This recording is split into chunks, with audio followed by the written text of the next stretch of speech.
올해부터 2박 3일간 평양에서 열리는 남북 정상회담에 정부와 청와대는 물론 기업과 노동계, 문화예술계 인사 등 200여 명이 동행합니다. 이재용 삼성전자 부회장과 최태원 SK 회장, 구광모 LG 회장, 김용한 현대자동차 부회장 등 4대 그룹 총수와 경영인이 포함됐습니다. 정치권에선 이해찬 민주당 대표와 정동영 민주평화당 대표, 이정미 정의당 대표가 함께 가기로 했는데 장하성 청와대 정책실장과 김동연 경제부총리는 명단에서 빠졌습니다. 오늘 뉴스룸에는 정세현 전 통일부 장관으로부터 이번 방북단 구성과 정상회담 전망에 대해 들어봅니다. 오늘 오후 전북 완주군 동상저수지 인근 산 중턱에 경비행기가 추락했습니다. 비행기 타고 있던 조종사 등 2명은 모두 숨졌습니다. 서울 강남의 유명 성형외과 의사가 수면 마취제인 프로포폴을 불법으로 투약해주다가 적발됐습니다.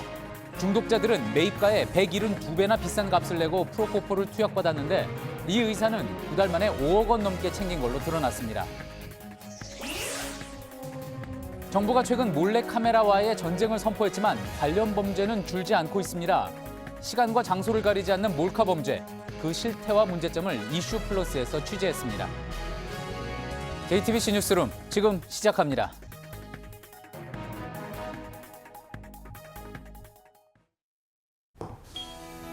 공기청정기가 도로 위로 내일을 바꾸는 현대수소 전기차. 평양에서 열릴 남북 정상회담을 이틀 앞두고 청와대가 방북단 명단을 발표했습니다. 이재용 삼성전자 부회장을 비롯한 4대 기업 총수와 경영인, 또 민주당 이해찬 대표 등 3개 정당 대표가 포함됐습니다. 대중가수와 실향민 3세대 등 다양한 인사들로 구성된 이번 방북단은 200명 규모입니다. 정치와 경제, 문화 등 이 여러 분야에서의 협력을 감안한 구성인데 잠시 후 정세현 전 통일부 장관과 이와 관련된 내용들 자세히 짚어보겠습니다. 먼저 류정화 기자의 보도입니다. 청와대는 공식 수행원과 특별 수행원을 나눠 방북단 명단을 발표했습니다. 우선 공식 수행원은 정부와 청와대 인사 14명입니다. 정부에선 서훈 국가정보원장과 강경화 외교부 장관, 조명균 통일부 장관 등이, 청와대에선 정의용 국가안보실장 등이 포함됐습니다. 특별 수행원은 모두 52명입니다. 정당 대표가 처음으로 포함됐고 경제계와 학계, 자문단, 문화예술체육계, 노동계 등 각계 각층 인사가 이름을 올렸습니다. 지난 1차 정상회담이 평화의 새로운 시작이었다면 이번 3차 정상회담은 평화가 새로운 미래를 만든다는 의미를 담고 있습니다. 특별 수행원 중 경제계 인사는 모두 17명으로 3분의 1에 이릅니다. 2000년, 2007년과 마찬가지로 이재용 삼성전자 부회장과 최태원 SK 회장 등 4대 대기업 대표와 현정은 현대그룹 회장 등 남북 경협 관련 기업 대표들이 동행합니다. 이 밖에 일반 수행원과 취재진을 포함하면 방북단은 모두 200여 명 규모입니다. 청와대는 남북 정상회담의 일정과 의제는 내일 발표할 예정입니다. JTBC 유정화입니다.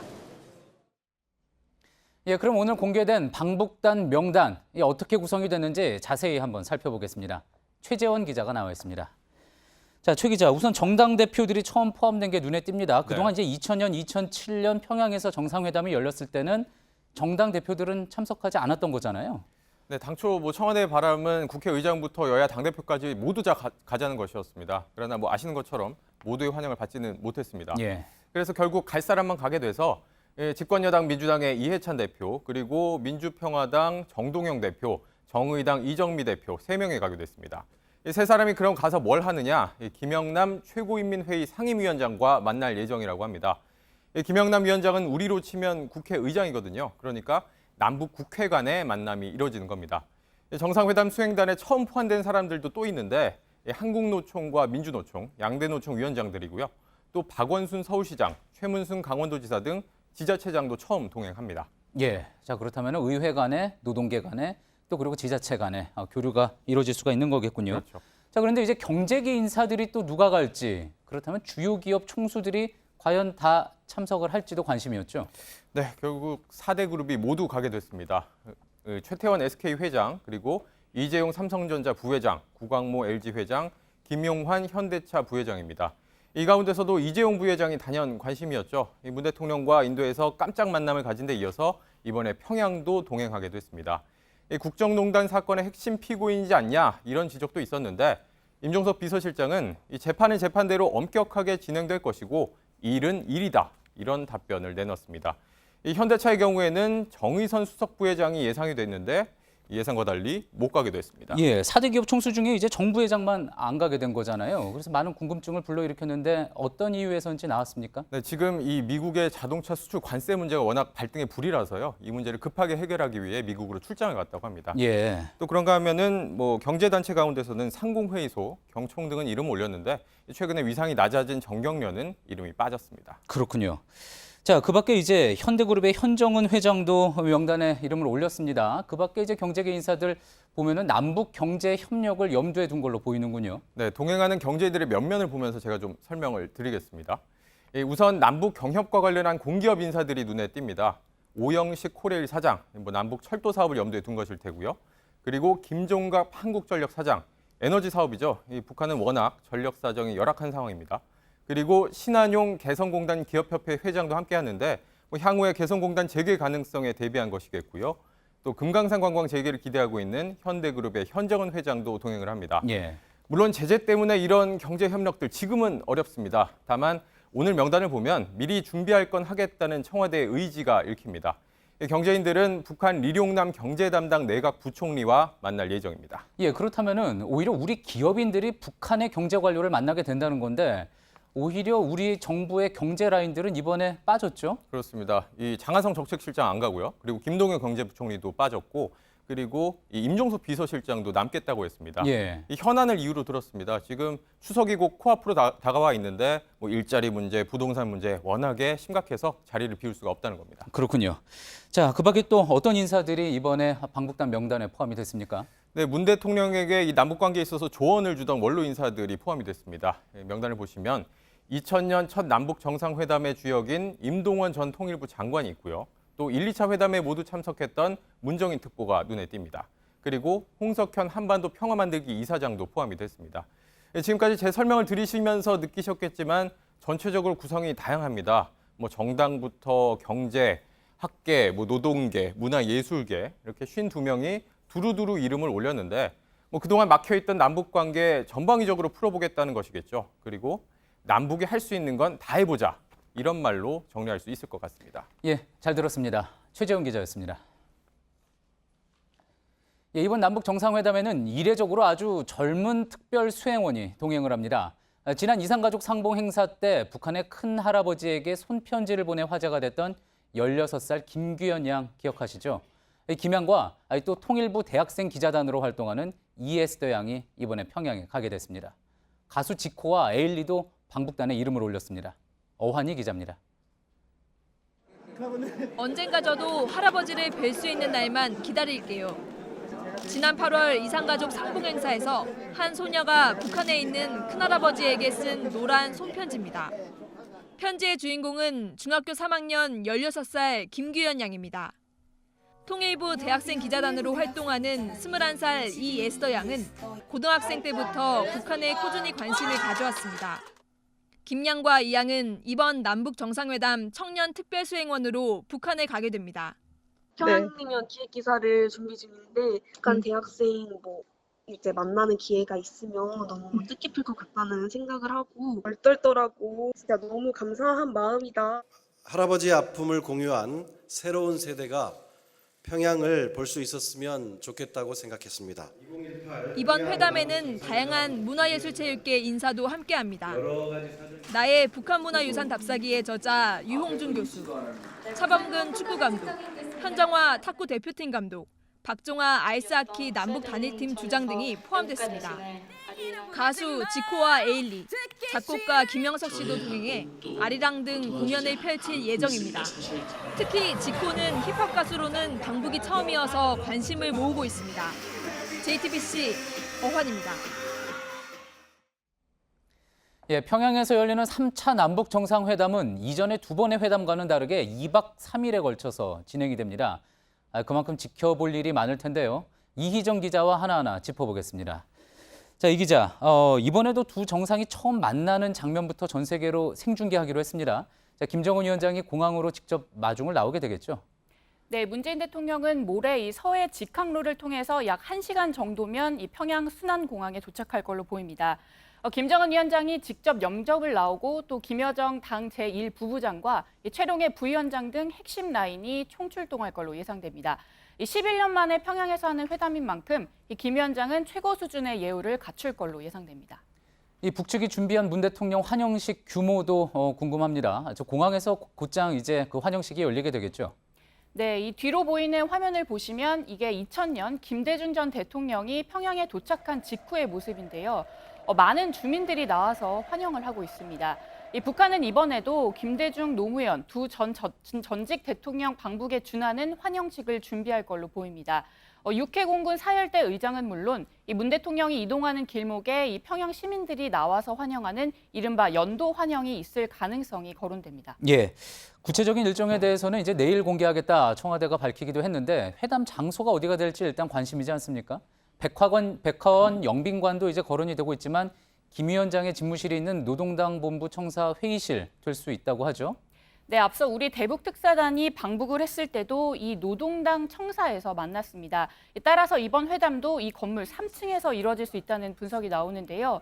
둘째 날부터 의제를 본격적으로 논의할 것으로 보입니다. 예, 자 이번에 앞서 정상회담 때도 그랬듯이 이번 공식 일정 외에 이제 깜짝 이벤트가 있을 수 있다 이런 관측도 나오지 않습니까? 그래서 두 정상이 함께하는 시간이 상당히 많을 거라는 이야기도 나오고 있다고 하죠. 네, 맞습니다. 이 앞서 두 번의 회담은 당일치기, 그러니까 당일 하루 동안만 진행이 됐기 때문에 빨리 끝났지만 이번에는 2박 3일이라서 비교적 시간적 여유가 있는 게 사실입니다. 이 회담이 수월하게 진행이 된다면 이 두 정상이 그만큼 대면할 기회가 많아질 수 있다는 겁니다.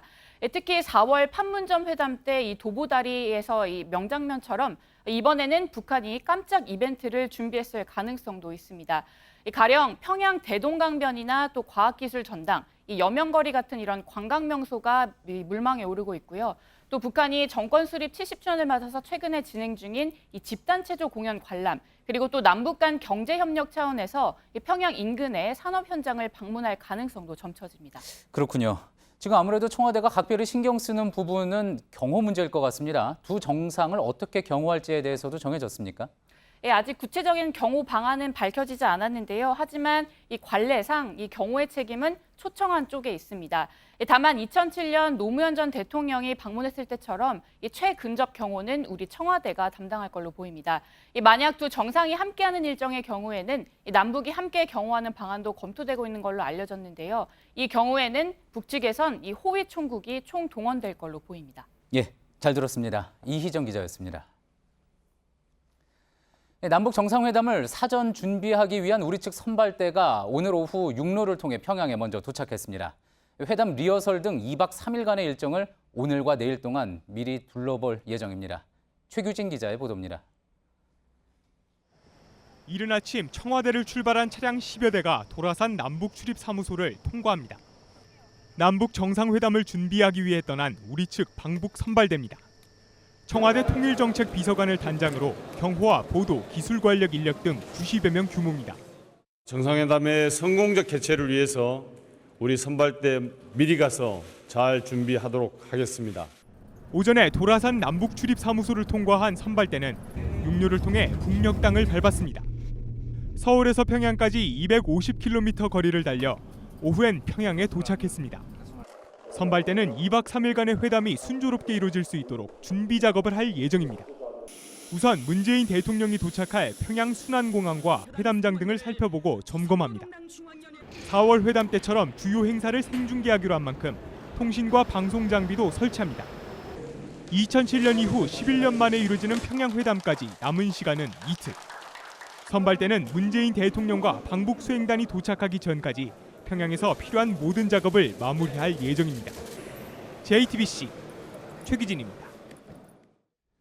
예, 이제 이틀 앞으로 다가온 남북 정상회담 어떻게 진행될지 앞서 전해드렸듯이 정세현 전 통일부 장관 모시고 하나하나 짚어보도록 하겠습니다. 어서 오십시오. 네, 안녕하세요. 예, 자 먼저 이번 특별수행단 명단 나왔습니다. 아마 다 보셨을 텐데 이 명단 통해서 이번 회담의 성격이 이렇다. 이렇게 뭐 규명을 해볼 수가 있을까요? 예, 좀 폭넓게 구성을 했대요. 예. 예를 들면 문화예술계 대표들도 9분이나 계시고 스포츠도 그런데 청소년들도 대표도 있고 그래서 아마 이제 4.27 판문점 정상선에서 합의한 예. 남북관계 개선 분야별 개선 문제와 관련해서 분야별 그 남북관계 개선 문제와 관련해서 좀 더 심도 있는 준비를 하려고 그런 거 아닌가 하는 생각이 들었습니다. 그래서 예. 특별 수행원은 그냥 뭐 아무렇게나 뽑는 건 아니거든요. 예. 앞으로 남북관계를 어떻게 끌고 가려고 그러는지 상당히 그 의도가 그게 반영될 수밖에 없는데 예. 그걸 보고 오히려 회담 경험을 가지고 있는 사람들은 많이 빠졌습니다. 예. 그게 순서상 지금 3차되기 때문에 예. 저희 같은 사람 빠지는 건 당연하다고 생각해요. 예. 이번에 이번에 그쪽 문화예술계가 많이 들어가는 것이 또 경제계, 예. 실제 기업인들도 있잖아요. 잘 된 일이라고 생각합니다. 예. 정세현 장관님도 명단에 있지는 않았었고요. 또 이정석 장관님도 그렇고. 그러니까 말씀하셨던 것처럼 과거 경험이 있었던 사람보다 실무적으로 이제 4.27 회담에 대해서 풀어나갈 수 있는 사람들 위주로 구성한 것 같다. 그렇죠. 그러니까 예. 총론을 쓸 때는 우리 같은 사람이 역할이 있을 수 있지만 예. 이제 강론을 써야 되는 단계로까지 왔으니까 예. 그러려면 분야별 대표성을 가지고 있는 분들이 특별 수행원 자격으로 한번 평양을 가서 보고 예. 오는 것이 좋죠. 알겠습니다. 자, 그럼 이제 명단 전체적으로 봤을 때 또 관심이 가는 게 조금 전에 이제 저희가 앞서도 말씀을 드렸지만 경제 협력 논의하는 데 있어서 김현철 경제부장관은 들어갔지만 장하성 정책실장, 김동연 경제부총리는 다 빠졌습니다. 그 상황에서 경제 협력 논의할 수 있을까, 괜찮을까, 뭐 이런 지적도 나오긴 하는데요. 조금 전에도 제가 비유를 했지만은 예. 그분들이 총론 쓰는 분들입니다. 예. 경제 분야. 강론을 쓰고 실제로 사업을 해야 될 분들은 그분들은 아니죠. 더구나 이제 기획통들 아닙니까? 그분들은. 예. 그러니까 이번에 특별 수행원 명단에 안 들어가는 것은 분야별 그 사업 계획 같은 걸 세우는 데는 그분들보다는 실제로 이번에 수행원에 들어가 있는 분들이 더 적합하기 때문에 그런 줄 알고 예. 양해를 해야죠. 전반적으로 봤을 때 그럼 이번 수행원 명단 잘 짜여졌다 이렇게 평가를 해볼 수 있을까요? 예, 그러니까 문재인 대통령이 이제 남북 3차 그 문재인 대통령 취임해서 3차인데 정상회담 이후에 남북 관계를 좀 더 그 각 분야별로 활발하게 예. 전개시켜 나가려고 그러는 그런 계획의 일환이라고 보고 예. 국민들도 그런 쪽으로 좀 기대를 하거나 또 준비를 해야 되지 않겠는가. 알겠습니다. 특히 그 개성공단 기업협회 회장하고 금강산 관광 관련해서 현대아산 회장이 들어간 것은 상징성이 좀 크다고 생각합니다. 예. 정상회담 이야기로 한번 좀 넘어가 보겠습니다. 예. 말씀하셨듯이 세 번째입니다. 4월과 5월에 이어서 세 번째 이제 남북 정상이 만나는 건데 어떨까요? 세 번 만났으니까 좀 더 편한 분위기에서 보게 될런지 아니면은 지금 아무래도 여러 가지 어려운 이슈를 다뤄야 되기 때문에 오히려 더 힘든 회담이 될 건지 어떻게 예상을 하십니까? 네, 13일 날인가 그 원로 자문단 회의할 때 문 대통령께서 직접 이번 회담의 목적은 뭐 남북 간의 군사적인 긴장 완화를 시키는 것도 중요한 의제 중에 하나이지만 지금 그 중단돼 있는 북미 간의 핵 협상 예. 이것을 좀 진전시키는 것이 중요한 과제 중에 하나다. 그렇게 정리를 했어요. 예. 남북 관계 개선은 이것은 뭐 남북이 합의하면 되는 거기 때문에 이번 수행원들을 그렇게 구성함으로써 그건 분명히 의사표시를 한 거고.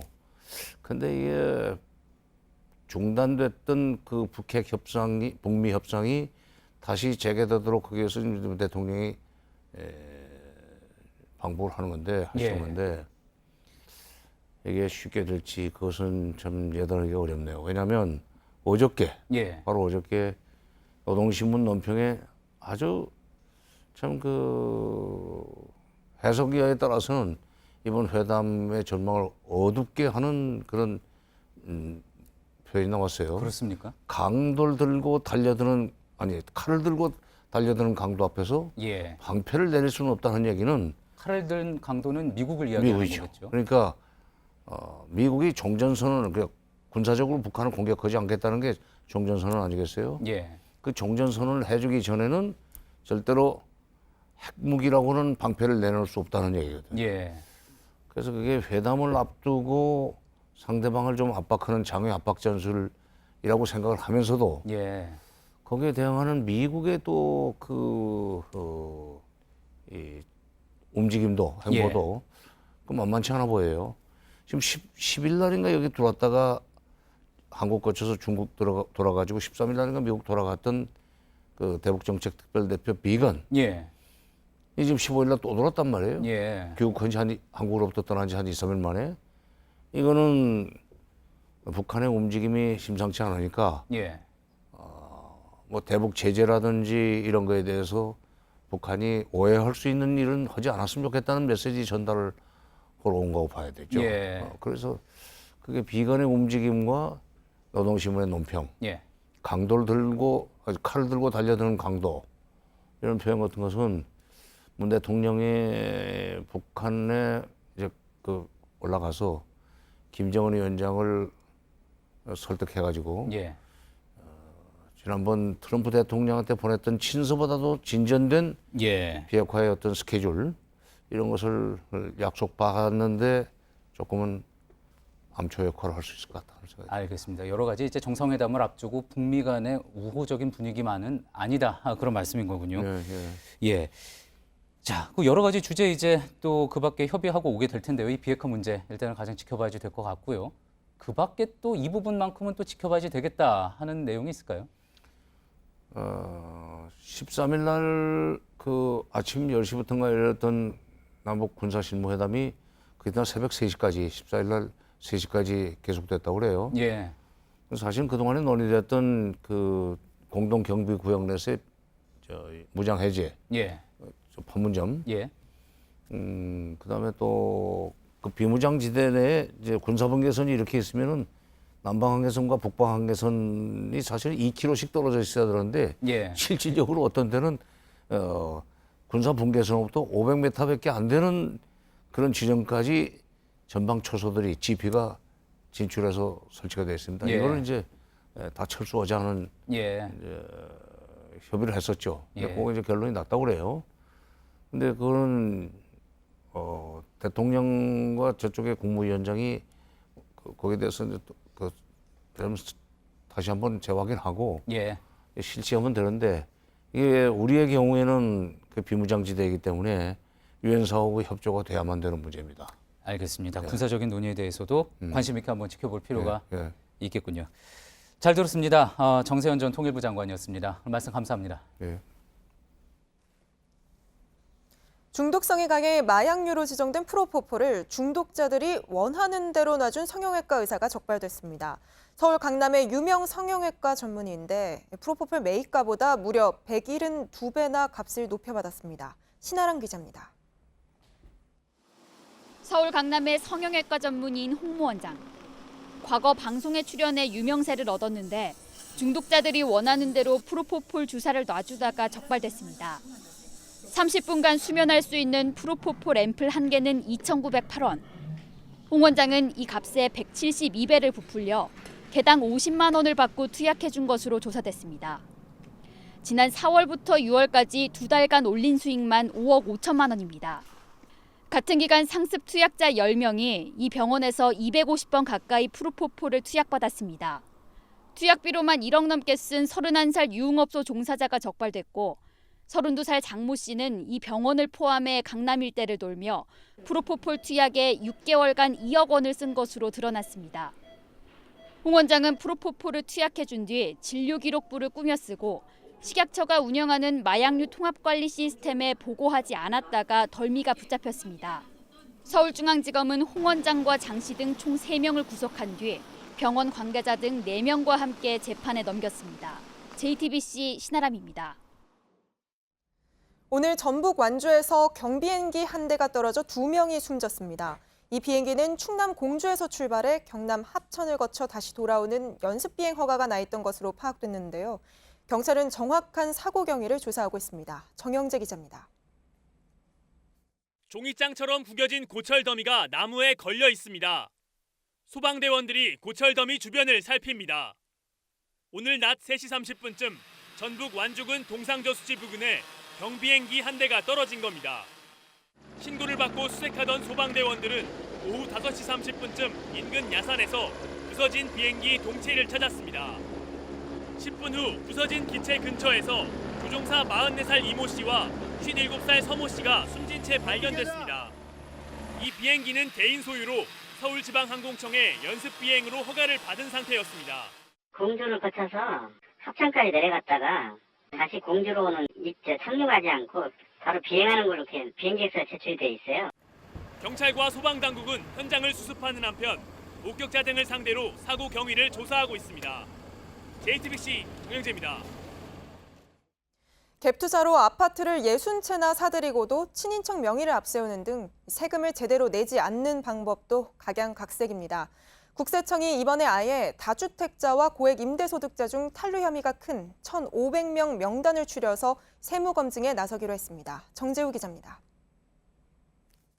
임대사업자 A씨는 전국에 보유한 60채의 아파트로 7억 원대 임대 수익을 얻고도 수입신고를 전혀 하지 않았습니다. 사업자 등록도 하지 않은 건 물론 아파트를 매입할 때 대부분 친인척 명의를 빌리는 수법으로 세무당국의 눈을 따돌리려 했습니다. A씨는 아파트 가격이 오르자 팔아치워 거액의 차익도 남겼습니다. 이 과정에서 하지도 않은 건물 수리를 한 것처럼 꾸며 양도소득도 줄였습니다. 서울 이태원의 고급 빌라 17채를 소유한 임대사업자 B씨도 7억 원에 달하는 임대 수익을 누락했다 적발됐습니다. 외국인들을 상대로 월세 임대를 내준 B씨는 세입자들이 월세 세액공제를 하지 않는다는 빈틈을 노려 수익을 고스란히 빼돌린 겁니다. 국세청은 이처럼 임대 수익을 빼돌리거나 제대로 신고하지 않아 탈루 혐의가 큰 1,500명을 우선 검증하기로 했습니다. 연간 많은 수익이 생기는 것으로 확인되는데도 이를 신고하지 않는 다주택자와 고액 임대소득자, 외국인 임대인 등이 대상입니다. 검증 과정에서 탈루 규모가 큰 경우 본격적인 세무조사에 나설 계획입니다.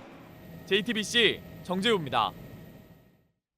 법원이 최근 5.18 민주화 운동을 북한군의 폭동이라고 한 전두환 회고록과 관련해 역사 왜곡이고 당사자들의 명예를 훼손했다며 손해를 배상하라고 판결했습니다. 민사재판이었는데요. 회고록을 둘러싸고 진행되고 있는 형사재판에도 영향을 미칠 것으로 보입니다. 강신후 기자입니다. 1980년 5.18 민주화 운동에 앞장섰던 고 조비오 신부를 파렴치한 거짓말쟁이, 가면을 쓴 사탄에 비유한 전두환 회고록.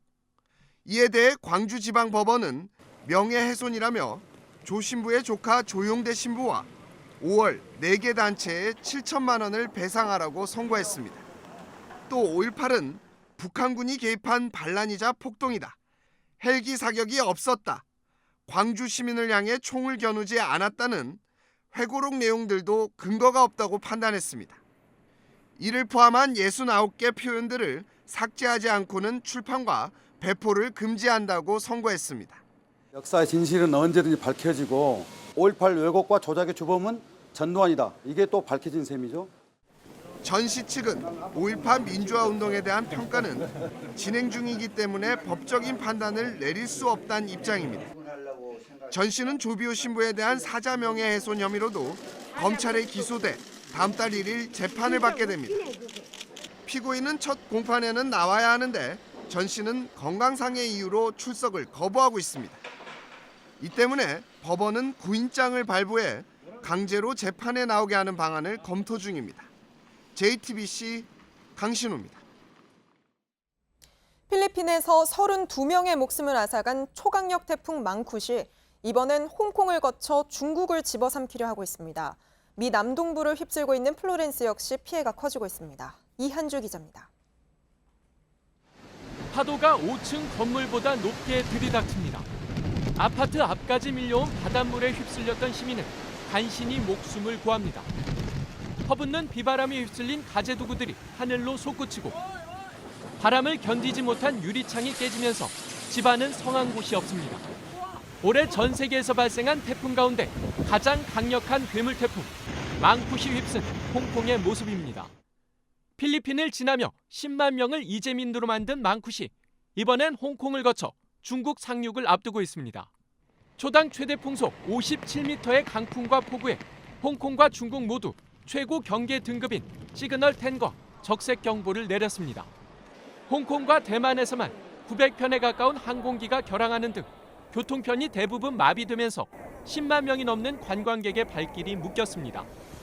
미국 남동부를 강타한 허리케인 플로렌스도 피해를 늘리고 있습니다. 최소 13명이 숨지고 100만 명이 넘는 이재민이 발생했습니다. 상륙 이후 열대성 폭풍으로 세력은 약해졌지만 문제는 예상을 뛰어넘는 폭우입니다. 앞으로 1m가 넘는 비를 더 뿌릴 예정입니다. 미 국립기상청은 플로렌스가 시속 3km의 느린 속도로 이동하고 있어 피해가 더 커질 수 있다며 해당 지역 주민의 주의를 당부했습니다. JTBC 이한주입니다.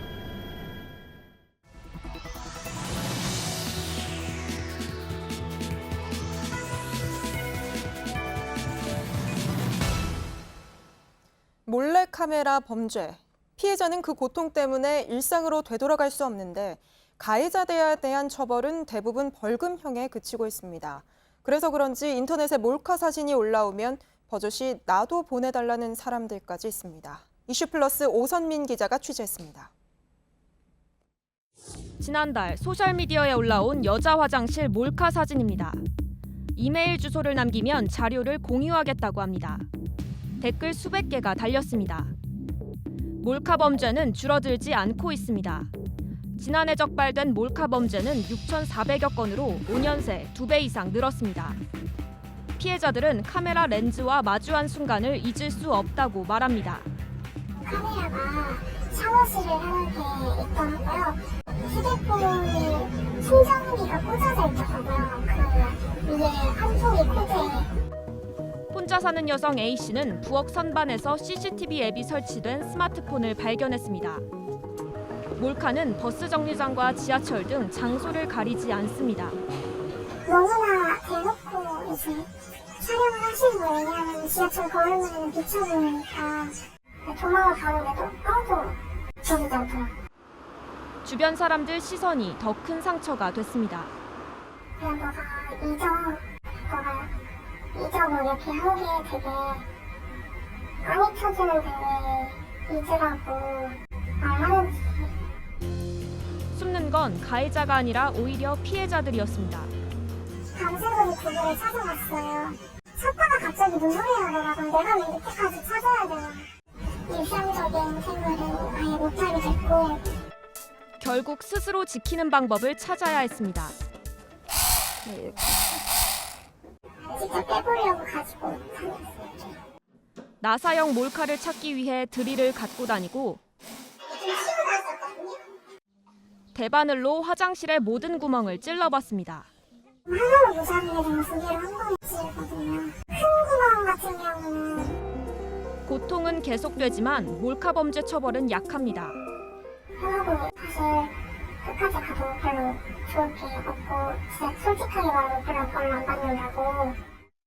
실제로 몰카 범죄 10건 가운데 7건은 벌금형에 그쳤습니다. 몰카 범죄로 징역형을 받는 사람은 5%에 불과합니다. 몰카를 찍은 사람들의 영상들은 존재하지만 징역형을 받았다거나 그런 사람들은 그렇게 많이 노출되지가 않잖아요. 정부가 공중화장실 5만여 곳을 점검하는 등 대책을 내놨지만 몰카와의 전쟁은 아직 끝나지 않았습니다. JTBC 오선민입니다. 등산로나 휴양림에 설치된 모노레일, 잊을만 하면 사고가 나곤 하는데요. 저희 취재진이 확인해보니 물건 대신 사람을 태우거나 허가도 받지 않고 수년간 운행된 불법 모노레일들도 있었습니다. 한눈에 보기에도 위태위태해 보였는데 그 실태를 황예린 기자가 취재했습니다. 경기도 남양주의 불암산 중턱입니다. 빼곡한 나무들 사이로 구조물이 보입니다. 산 위를 오가는 모노레일 철길입니다. 누가 무엇 때문에 이런 시설을 만든 건지 한번 따라 올라가 보겠습니다. 바위 위로 손수레처럼 생긴 모노레일이 지나갑니다. 등산로를 따라 올라가자 철로가 절에서 끝납니다. 모노레일이 설치된 건 절의 대웅전 공사가 시작된 2008년입니다. 물건 지나가는데 사람은 안 터져. 지금 보시면 알 거예요. 지금 올라오니까. 하지만 취재진이 확인한 결과 신도들과 절 관계자가 계속 타고 다니고 있습니다.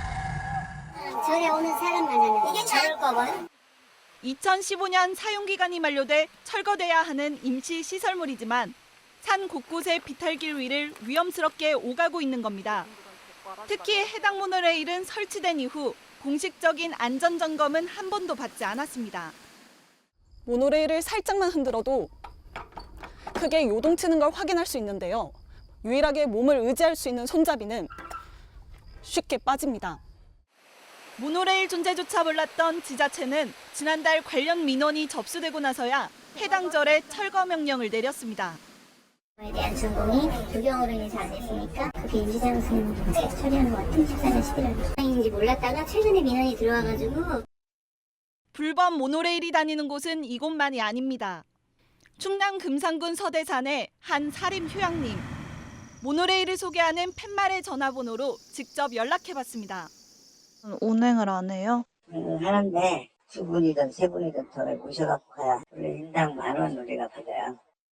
하지만 해당 모노레일은 2015년에 설치 허가는 받았지만 준공검사를 받지 않았습니다. 운행 허가도 받지 않은 채 지난 3년 동안 버젓이 운행돼 온 겁니다. 이 모노레일의 안전벨트는 달아서 채울 수가 없고 심지어 안전벨트가 없는 곳들도 있습니다.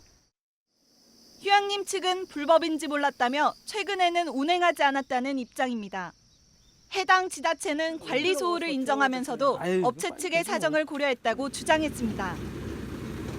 일단은 그분한테 어떤 기회는 줘야 되잖아요. 어떤 사정이라는 게 있을 수 있을 테고. 3년이고 10년이고 뭐 딜레이 된 걸 제가 인정을. 지난 5월 전남 순천만 국가정원에서 일어난 모노레일 사고로 20여 명의 부상자가 발생하기도 했습니다. 담당 지자체의 안이한 관리 속에 모노레일 안전에 대한 우려가 커지고 있습니다. JTBC 황예린입니다. 정부가 올해 2월부터 법정 최고금리를 24%로 내렸습니다. 서민이 져야 할 이자 부담을 줄이자는 취지였는데요. 그런데 제도권 금융회사는 물론이고 대형 대부업체마저 외면하면서 아예 불법 사채 시장으로 내몰리는 취약계층이 늘고 있다고 합니다. 이세누리 기자입니다. 지인에게 휴대전화 개통 사기를 당해 수천만 원 빚을 떠안게 된 이 남성은 매달 나눠 갚아야 할 돈을 마련하지 못해 석 달 전 사채업자를 만났습니다.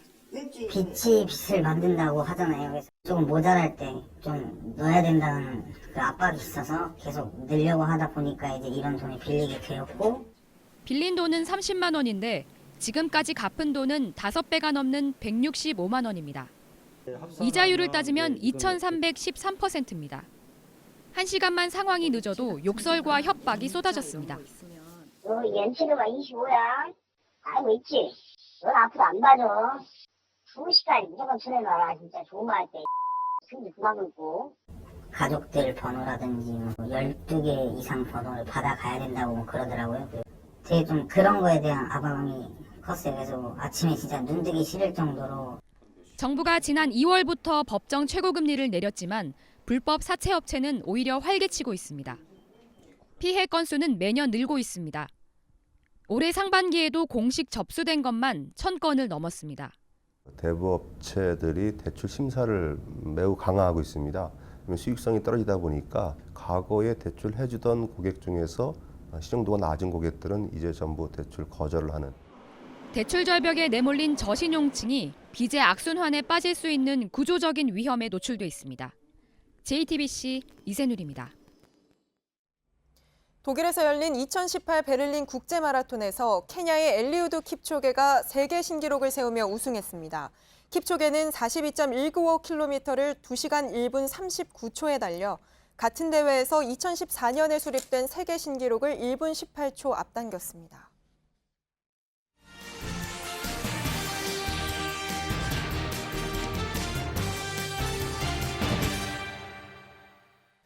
오늘의 뉴스룸 키워드는 연락사무소입니다. 그제 개성에 문을 연 남북 공동 연락사무소. 다른 큰 사건들에 가리긴 했지만 상당히 의미 있는 뉴스였습니다. 그동안 판문점에도 연락사무소가 있었지만 남과 북이 서로 자기 구역에 따로 사무실을 둔 말 그대로 전화 연락 주고받는 정도였고 2005년 개성공단에 설치된 경제협력협의사무소는 공단 운영을 위한 목적으로 그나마도 MB 정권 때 문을 닫게 됩니다. 이 연락사무소가 특별한 건 외교 용어로 디팍토 엠버시, 그러니까 준대사관이라고 할 수 있는 외교시설이기 때문입니다. 이 두 나라가 수교를 할 때 먼저 이익대표부나 연락사무소를 두는데 모두 대사관의 전 단계라고 볼 수가 있죠. 그래서 남북연락사무소의 직원들은 외교관과 같은 지위를 누리고 무엇보다 서로 이제 전화가 아니라 같은 건물에서 얼굴 맞대고 소통하게 됐다는 점에서 더 중요합니다. 1970년대 미국은 적성국이던 중국 베이징에 연락사무소를 열었습니다. 그리고 몇 년 지나지 않아 공식 대사관이 됐죠. 또 서독과 동독 사이에 세워진 상설대표부, 또 미국과 베트남의 연락사무소, 미국과 리비아 사이의 이익대표부. 이 많은 우여곡절 속에서도 결국 양국의 관계를 붙잡아주는 역할을 합니다. 앞으로 남북관계, 또 북미관계에서도 어떤 돌발 변수가 나올지 모르기에 그래서 더 중요한 첫걸음이라고 할 수 있는 오늘의 뉴스룸 키워드, 연락사무소였습니다.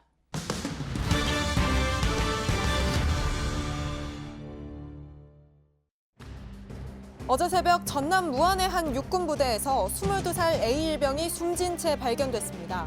군은 생활관 복도에서 불침범을 서던 A일병이 근무 교대 시간이 지나도 나타나지 않자 주변을 수색해 발견했습니다.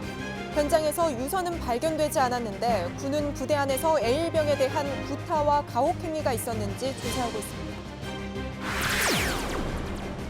경찰이 제자를 성추행한 혐의로 광주 한 여자고등학교 교사 2명에 대해 구속영장을 신청했습니다. 경찰은 성희롱과 성추행을 당했다는 피해 학생 180여 명의 진술을 토대로 교사 19명을 피의자로 입건했고 수사 과정에서 가해자로 가장 많이 지목을 받은 교사 2명에게 영장을 신청했습니다. 지병이 있어도 추석 명절에 과도한 업무에 시달려 병세가 나빠졌다면 업무상 재해로 봐야 한다는 법원의 판단이 나왔습니다. 법원은 뇌경색을 앓다 숨진 배송기사의 부인이 산업재해를 인정해달라며 낸 소송에서 배송기사 측 손을 들어줬습니다. 법원은 고혈압과 당뇨 같은 지병이 있어도 급격한 업무 증가와 스트레스가 뇌경색의 원인으로 보인다고 설명했습니다. 승용차 한 대가 중앙선을 넘어 차량 한 대를 간신히 피하더니 마주오던 차량과 부딪힙니다. 오늘 오전 대전의 한 도로에서 23살 A씨가 몰던 승용차가 맞은편에서 달려오던 승용차와 충돌해 차량 3대가 부서졌습니다. 이 사고로 A씨가 숨졌고 다른 차량 운전자 2명이 다쳤습니다. 경찰은 A씨의 혈액을 채취해 국과수에 감식을 의뢰하고 정확한 사고 원인을 조사하고 있습니다.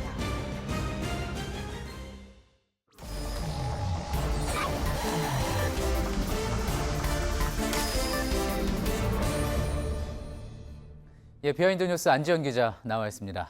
안 기자, 첫 번째 키워드부터 볼까요? 네, 첫 키워드 마지막이거나 이례적이거나입니다. 예, 아마 두 사람 누군가에게는 마지막이고 누군가에게는 이례적인 것 같은데 어떤 이야기입니까? 네, 맞습니다. 청와대가 발표한 방북단 가운데 저희는 두 사람 얘기를 하고자 하는데요. 한 사람은 국방부 장관으로서 마지막 임무를 수행하러 가는 송영무 장관이고요. 또 다른 한 사람은 힙합 가수로서 처음 방북해 이례적이라는 평가를 받고 있는 지코입니다. 예, 자, 송영무 장관부터 이야기하면 새 장관이 내정이 되긴 했지만 아직 청문 절차를 거치지 않았기 때문에 이번에 국방장관으로 송영무 장관이 동행을 하게 된 거죠? 네, 맞습니다. 이 정경도 후보자가 아직 임명 전이기 때문입니다.